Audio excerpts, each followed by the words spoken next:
আসসালামু আলাইকুম রহমতুল্লাহ। আমি ডাক্তার মোহাম্মদ আবিদ হোসেন।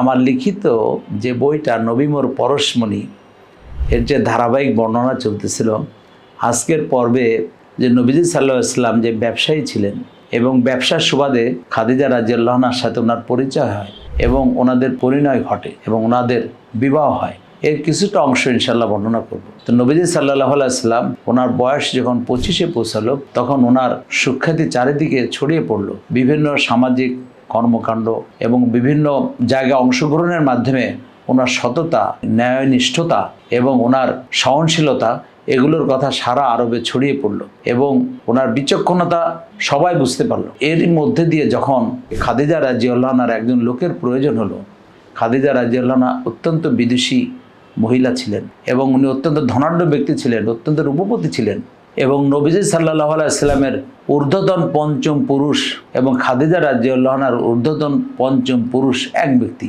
এবং নবীজির পরিচয় চাচাতো বোন হন খাদিজাতুল কুবরা রাদিয়াল্লাহু আনহা এবং খাদিজাতুল কুবরা রাদিয়াল্লাহু আনহার ব্যবসায়িক কাজকর্ম দেখার জন্য একজন লোকের প্রয়োজন ছিল। এর মধ্যে ওনার কাছে নবীজির সুখ্যাতির কথা পৌঁছে গেছে।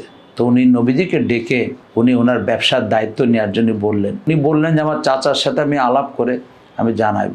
তো চাচার সাথে আলাপ করে ব্যবসার দায়িত্ব উনি নিলেন এবং ব্যবসার দায়িত্ব নেওয়ার পরে ব্যবসায় প্রভূত উন্নতি সাধিত হলো এবং বিভিন্ন জায়গা উনি সফরে যেতেন ব্যবসায়ী কাজে।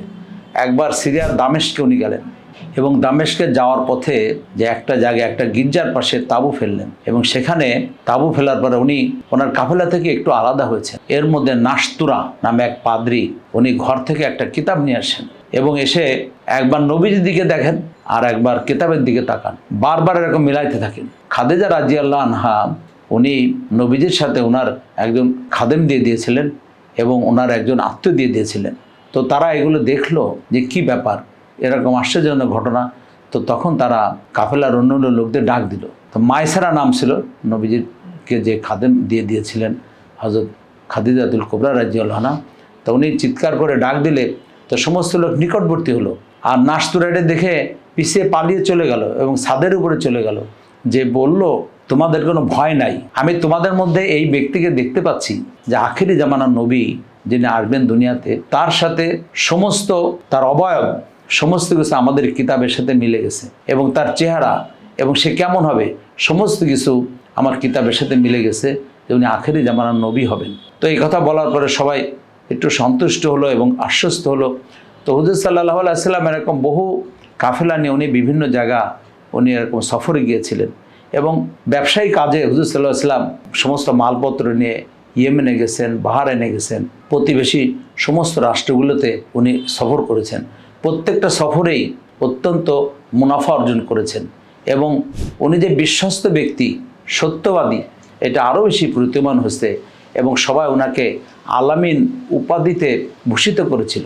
এবং এই খবর খাদিজাতুল কুবরা রাদিয়াল্লাহু আনহা উনি ওনার যে খাদেম দিয়েছিলেন তাদের কাছ থেকে সব সংগ্রহ করতেন এবং আশ্চর্য আশ্চর্য ঘটনা ওনার সাথে যা ঘটেছিল সেগুলো খাদিজাতুল কুবরা রাদিয়াল্লাহু আনহার কাছে তারা বর্ণনা করত এবং উনি তখন চিন্তা করতেন এই ব্যক্তিটা কেমন। এবং 40 বছর বয়স ছিল খাদিজাতুল কুবরা রাদিয়াল্লাহু আনহার। ওনার আগে 2বার বিবাহ হয়েছিল এবং ওনার দ্বিতীয় স্বামী অনেক ধন সম্পদ রেখে যান, যেগুলো সব ওনার হয়ে যায়। খাদিজাতুল কুবরা রাদিয়াল্লাহু আনহা এত ধনাঢ্য ব্যবসায়ী মহিলা ছিলেন যে ওনার ধন সম্পদ এত ছিল যে মক্কার কোনো কাফেলা যদি ব্যবসায়ী কাজে কোথাও যেত তো সমস্ত কাফেলার যত মাল থাকতো ওনার একাল মাল তার থেকে বেশি থাকতো এবং এই ব্যবসার সম্পূর্ণ ভার আমাদের নবীজি সাল্লাল্লাহু আলাইহি ওয়াসাল্লামের উপরে ছিল। তো এখান থেকে উনি দেখতেন যে এই ব্যক্তিটা কেমন, আল্লাহ পাক ওনার সাথে পরিচয় ঘটালেন। তো এই ঘটনা আমার বইয়ের মধ্যে পরিপূর্ণ আকারে দেওয়া আছে। আমার ভাই বোনদের প্রতি অনুরোধ, আপনারা এই ঘটনাগুলো পড়ুন। নবীজির জীবনী জানা ঈমানের একটা বড় অংশ। আল্লাহ পাক আমাদেরকে হুকুম করেছেন নবীজিকে জানার জন্য এবং নবীজির মধ্যে আল্লাহ পাক উত্তম আদর্শ দিয়ে প্রেরণ করেছেন। সেই আদর্শগুলো আমরা জানার চেষ্টা করি, আমাদের সন্তানদেরকে শেখানোর চেষ্টা করি, প্রতিবেশীদেরকে জানানোর চেষ্টা করি। এই বইগুলো নিজেদের সংগ্রহ রাখি এবং বইগুলো আমরা হাদিয়া দিই বিভিন্ন মানুষের কাছে। তো সবাই ভালো থাকুন, সুস্থ থাকুন। আসসালামু আলাইকুম রহমতুল্লাহ বারাকাতুহু।